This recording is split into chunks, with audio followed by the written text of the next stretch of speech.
The summer is approaching very fast, and all of us at HiFlux Filtration wishes you all a very great summer. In 2022, we have so far put a lot of effort into our green transition, reducing our CO2 footprint.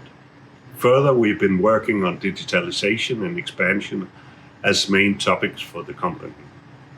Speaking about expansion, how did the sales go, Martin?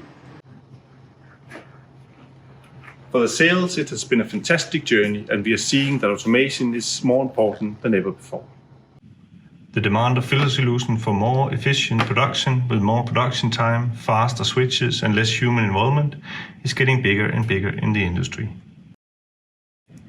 Due to our long-term focus on industrial and hygienic project solutions, HiFlux and our partners are working together with some of the world's biggest companies and sharing professional knowledge and experience about reducing production cost for liquid filtration solutions.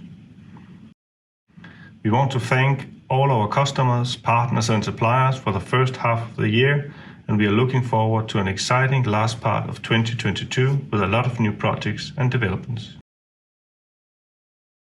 We wish you all a great summer. See you.